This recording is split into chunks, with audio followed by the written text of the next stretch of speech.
6 दिन शेष। आज 10 तारीख हो चुकी है, कल 11, परसों 12, आ जाएगा 16 जून।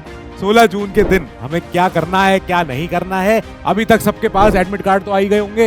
एडमिट कार्ड में आपने सेंटर अपना देख लिया होगा। ये होता ही है, ये पेपर का जब बनाए जाते हैं तो ये ध्यान में रख के बनाए जाते हैं कि आप एक तरीके से भी कंफर्ट जोन में नहीं आ सकते। सोचा कि ठीक है सुबह निकल जाएंगे पापा के साथ गाड़ी में 3 बजे 4 बजे सुबह पर लेकिन जैसे ही 6-7 बजते हैं 8 बजते हैं ट्रैफिक शुरू हो जाता है शहर के अंदर। सीसेट पे सॉरी पर मुझे बोलना पड़ेगा। हेलो एवरीवन, स्वागत है पीडब्ल्यू ओनली आईएएस में। प्रीलिम्स के एग्जाम में बस अब 6 दिन शेष। आज 10 तारीख हो चुकी है, कल 11, परसों 12, आ जाएगा 16 जून। 16 जून के दिन हमें क्या करना है क्या नहीं करना है कि हम अपने प्रीलिम्स के बाद आगे बढ़ के मेंस की लड़ाई शुरू कर सकें। ओके, यहाँ पे आपको कुछ ज्यादा ऐसा नहीं है कि आपको ऐसी चीज बताऊं जो आपको पता नहीं है, पर इंपॉर्टेंट है, एक बार डिस्कस करना जरूरी है। चलो ये तो उसके बाद एक फेस्टिवल है हमारा आपके लिए, क्योंकि चलो अब 16 जून जैसा भी हो, अच्छा हो बुरा हो, but there needs to be a cause for celebration. So we are having प्रतिज्ञा दिवस 22 जून आपके favourite channel only IAS UPSC पे। मिल लेंगे शाम को, उसी दिन लाइव होगा। तब के लिए उसके पहले लेकिन क्या है, उसके पहले को तपस्या करनी पड़ेगी। इस तपस्या में सबसे पहला काम है जो नहीं करना है वो है सेंटर पे ही लेट पहुंचना। अभी तक सबके पास एडमिट कार्ड तो आ ही गए होंगे। एडमिट कार्ड में आपने सेंटर अपना देख लिया होगा। मैं नहीं मान सकता किसी ने अभी तक गूगल मैप पे डाल के देखा नहीं हो कि वो उसकी लोकेशन क्या है, उसके आसपास का रेलवे स्टेशन बस स्टेशन कौन सा है। अगर आपका सेंटर बाहरी किसी शहर में है, कोई और दूसरे जिले में है, जाहिर है कि आपको एक रात पहले वहां पहुंचना पड़ेगा। सुबह का आप सुबह के इंतजार में मत रहना। कई बार बच्चों का ऐसा हुआ कि उन्होंने सोचा कि ठीक है सुबह निकल जाएंगे पापा के साथ गाड़ी में 3 बजे 4 बजे सुबह पर लेकिन जैसे ही 6-7 बजते हैं 8 बजते हैं ट्रैफिक शुरू हो जाता है शहर के अंदर, लेट हो जाओगे। सेंटर पे पहुंचना है आधा घंटा पहले एटलीस्ट। वहां जाके आपको पहले एक बार फिर से अपने सारी चीज वेरीफाई कर लेना कि आपके पास जितने रेलिवेंट डॉक्यूमेंट्स हैं उसमें से कुछ मिस तो नहीं हो रहा है। जो इस बार इन्होंने फोटोज मांगी है, नॉट फोटो, 2 फोटो मांगी है इन्होंने इस बार। कईयों को यूपीएससी ने एक रिलीज किया है कि अंडरटेकिंग आपको भर के देनी है। उसका फॉर्मेट अगर आप कहोगे तो हम यहाँ पे लिंक में लगा देंगे, पर एक बार वो अंडरटेकिंग देख लेना। उसमें तीन जगह आपको अपना सत्यापन करना है, सेल्फ अटेस्टेशन, कि हाँ ये फोटो मेरी है। जो फोटो के नीचे जो डेट लगी हुई है वो डेट के दिन ही फोटो खींची गई थी, वो सब चीजें ठीक है। अभी अंडरटेकिंग कुछ लोगों के लिए हो सकती है जिनकी अपीयरेंस थोड़ी चेंज हो गई हो, ठीक है। चलो इसके बाद कोई भी अपने इन चीजों पे अपना समय मत बर्बाद करना। कहाँ जमा करें, कहाँ लेके जाएं, क्या रखें क्या नहीं, मत लेके जाना प्लीज। अगर आप बस से भी ट्रैवल कर रहे हो, मेट्रो से कर रहे हो, ऑटो से कर रहे हो, कोशिश कर रहा है कैश में डील कर सको। कैश में नहीं, देखो मोबाइल तो सबके पास होगा ही होगा, तो मोबाइल जमा करने की हर सेंटर पे इतनी तो वो होती है सहूलियत कि आपका मोबाइल जमा कर लेंगे। जहां मोबाइल होगा वहां पर्स वॉलेट भी हो सकता है, पर कोशिश करना कि ये सारे झंझट में आप ना पड़ो, क्योंकि कई बार ऐसा होगा कि आपको आपका पर्स वॉलेट मोबाइल ये तब मिलेगा जब शाम का 4:30 बजे के बाद, जब पूरा का पूरा प्रीलिम्स खत्म हो जाएगा। तो हो सकता है कि आपके पास कुछ कैश ना हो, आप कुछ दोपहर में कुछ खा ना सको। आप दोपहर के जब आप 2 घंटे के लिए बाहर रहोगे, उस बीच में हो सकता है कि भैया क्या करें, अब जब नहीं है तो नहीं है। तो ऐसे केस में अब अच्छा ये चीज 3 घंटे का गैप है, ठीक है। 9:30 11:30 और 2:30 4:30, तो 11:30 12:30 1:30 1:30 और 2:30। अब इस बीच में आपको भूख लगेगी, हाइड्रेट रखे रहना खुद को। ध्यान रखना कि किसी से भी बात नहीं करनी है। कोई नहीं है आपका सगा वहां पे जिससे आप बात कर रहे हो, सिवाय अगर आपके पेरेंट्स आपके साथ गए हैं तो, ठीक है। नहीं गए हैं then you are on your own. आप अपनी लड़ाई खुद ही लड़ रहे हो, खुद ही जीतोगे।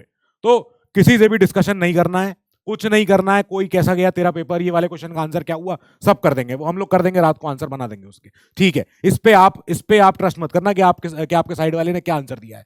छोड़ दो, भूल जाओ। ना सेंटर के अंदर ना सेंटर के बाहर कोई डिस्कशन नहीं किसी से, आगे बढ़ो, अपने काम से काम रखो, बस कुल मिला के यही करना है।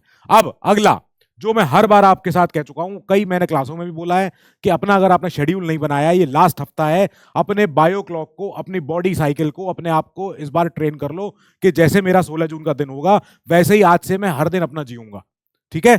अगर एग्जाम मेरा 9:30 बजे शुरू हो रहा है तो मैं उसी तरीके से उठूंगा जिस दिन मैं अपना 16 जून को उठूंगा, ठीक है। इसी तरीके से अपना दिन बनाना है। अगर जरा भी उस दिन अगर लेट उठ, अगर हो सकता है आपकी हैबिट हो कि भैया मैं तो रात में पढ़ता था, अब सुबह पेपर है, तो अगर आपकी हैबिट नहीं चेंज हुई, आपकी नींद गड़बड़ी रही, तो आपको सिर दर्द हो जाएगा, हेडेक हो जाएगा, कुछ भी हुआ, then you will not be able to क्या recall.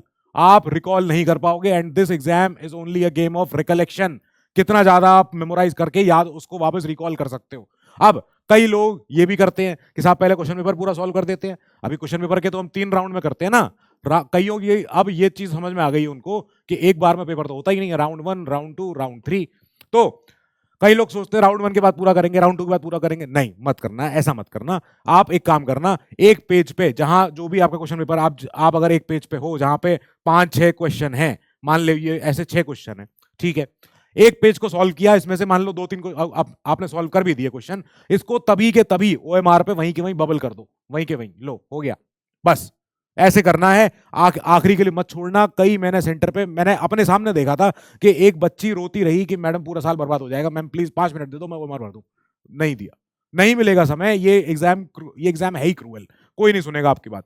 Over shooting and under attempting, कई लोग यहां फंस जाएंगे। कई लोग सोचेंगे कि यार सर ने तो एक बार बोला था कि 80-85 क्वेश्चन करने चाहिए, पर 80-85 क्वेश्चन का गेस वर्क तब काम आता है जब आपके पास एजुकेटेड गेस वर्क हो, जब आपके पास लॉजिकल गेस वर्क हो। लॉजिकल, अंधाधुंध अंधेरे में तीर मत चलाना, वरना कहीं के नहीं रहोगे।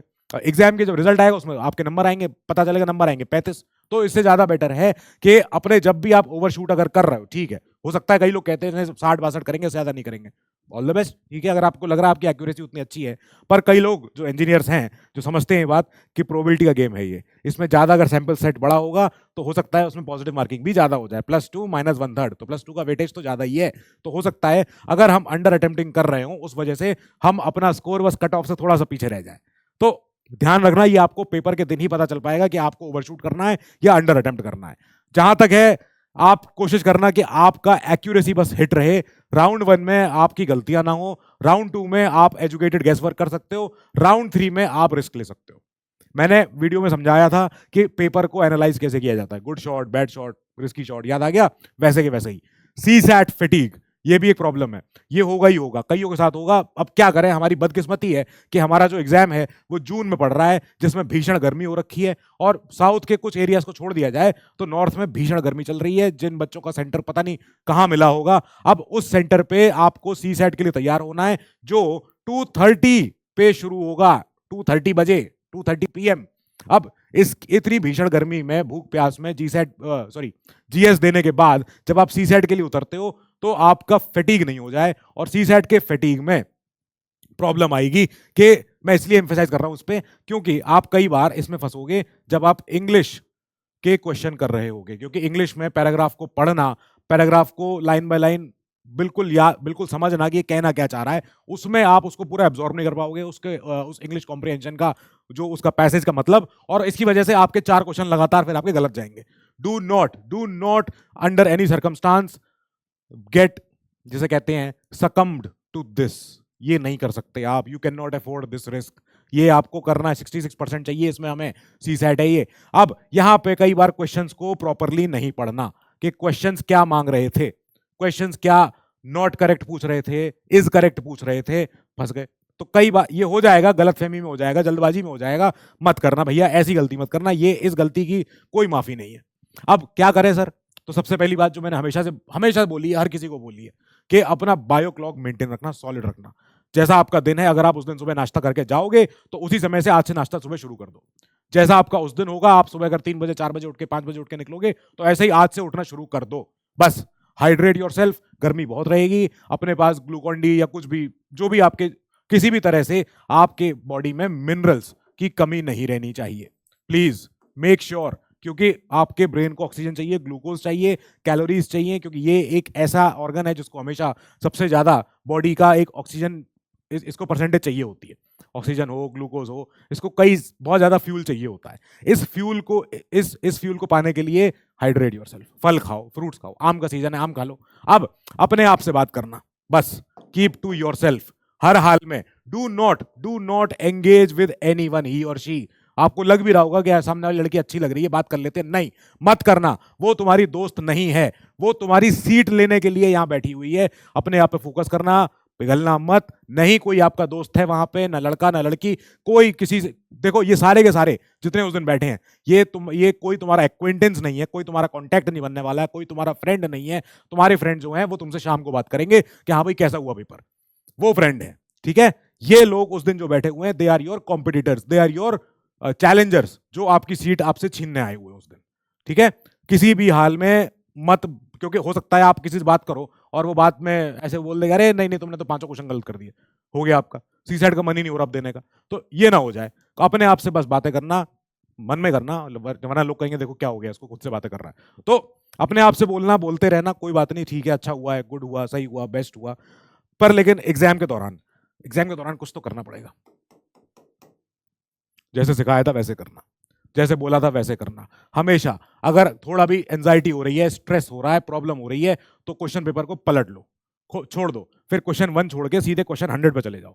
क्यों बोल रहा हूं मैं ऐसी, इसलिए बोल रहा हूं क्योंकि आपने अगर मॉक टेस्ट दिए होंगे, फुल लेंथ टेस्ट, तो आपको ये समझ में आ गया होगा कि यहाँ पे जो क्वेश्चंस होते हैं, इसमें से कुछ क्वेश्चन होते हैं जो एक पेज पे अलग अलग सब्जेक्ट्स के, ये पॉलिटी का है, ठीक है, ये ज्योग्राफी का है, ये एक हमारा हिस्ट्री का है, लो ये एक हमारा कुछ भी एनवायरनमेंट का हो सकता है, कुछ भी और हो सकता है। एक पेज पे आप बार बार स्विच कर रहे हो subject to subject, subject to subject, subject to subject, ये प्रॉब्लम आएगी। ठीक है, आपको लगेगा यार एक पेज खोला पलटा, पहला क्वेश्चन किया, दूसरा नहीं हुआ, तीसरा नहीं हुआ, चौथा नहीं हुआ, पांचवा नहीं हुआ, लो फंस गए।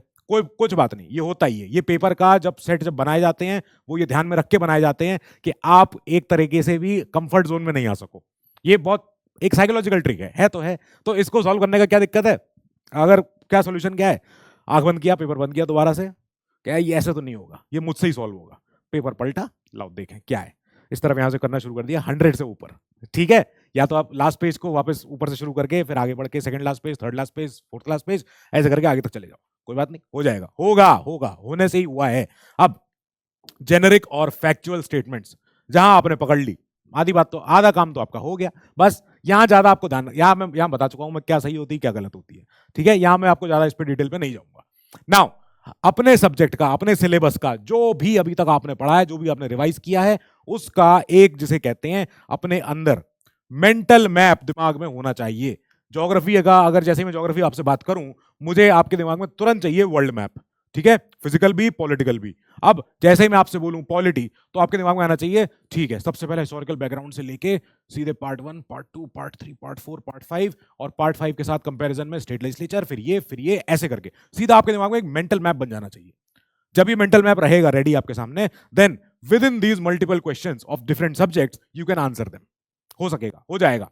अब इसके बाद भी अगले पे चले, सी सेट पे सॉरी पर मुझे बोलना पड़ेगा, जो इंग्लिश के जो रीडिंग कॉम्प्रिहेंशन होते हैं, पारस नहीं लिखा है ये, paragraphs they are easier to crack, ये आसान होते हैं, ये बात समझो आप। अगर हो सकता है कई लोग ऐसे हैं जिनका इंग्लिश बैकग्राउंड इतना ज्यादा स्ट्रांग नहीं है, पर थोड़ा समय देना, हिम्मत से काम करना। कोई ऐसी उसमें फारसी भाषा नहीं लिखी है, इंग्लिश लिखी है, इंग्लिश आप सुनते पढ़ते आए हो, ऐसा नहीं है कि आपको नहीं पता ही नहीं है इंग्लिश क्या होती है, नहीं, आप इंग्लिश देखना, समझने की कोशिश करना क्या किस टॉपिक, एनवायरनमेंट के मुद्दे पे है, ईवी के मुद्दे पे है, किसी और के मुद्दे पे है, कुछ और साइकोलॉजी के मुद्दे, समझ लेना, आप उसका सेंस समझना शुरू कर जाओगे। फिर एक बार क्वेश्चन देखना शुरू करना, आप पहुंच जाओगे आंसर, इसमें सबसे जल्दी आंसर मिल सकता है, बस ये फायदा है। इसके बाद अगर आपने 4 से 5 पैराग्राफ सॉल्व कर लिए, that means how much questions, एक पैराग्राफ में इंटू 4 मान के चलूं क्वेश्चन, या इंटू 3 मान के चलूं। इसके बाद बचे कितने, अपना एक तो क्वांट बच गया, फिर उसमें रीजनिंग बच गया, दोनों को आधे आधे में डिवाइड कर दो, 7-7 क्वेश्चन दोनों से चाहिए हमें। कुल मिला के चाहिए क्या इसमें चाहिए हमारे 66%, दैट इज व्हाट, मतलब 27, 28, 30, 40 क्वेश्चन करेक्ट चाहिए, बस दैट्स इट, इससे नहीं है इसमें ज्यादा दम, इस पेपर में हो जाएगा ये। तो सी सेट का हवा बना रखा है, और ऐसी बात भी नहीं है कि हवा गलत है, इसका हवा होना भी एक नेसेसरी पॉइजन है, क्योंकि अगर इसको सब लोग हल्के में ले लेंगे तो फिर फायदा ही क्या है। तो सी सेट का एक डर ठीक है लाजिम है, मैं मान रहा हूँ उसको, क्योंकि डर इसलिए क्योंकि हमने 2 साल से देखा हुआ है। तो अब चाहिए तो ये था कि यूपीएससी को इस साल एक्सप्लेनेशन देना कि भैया हुआ क्यों। आखिरी सबके बाद यू डिड वेरी वेल, आपने जितना भी पढ़ाई करी, आपने जितनी मेहनत करी, आपने बहुत अच्छा काम किया है, आप बहुत मेहनत करके आए, ठीक है, जितना पढ़ा आपने, जितना मिला, बस काफ़ी है। इसके बाद इस दिन आप आराम करना, रेस्ट करना, कोई बात नहीं, कोई डिस्कशन मत करना। आज के दिन उस दिन पेपर को बंद कर देना, पेपर को कह देना अब तुमसे हम अगले दिन सुबह मिलेंगे।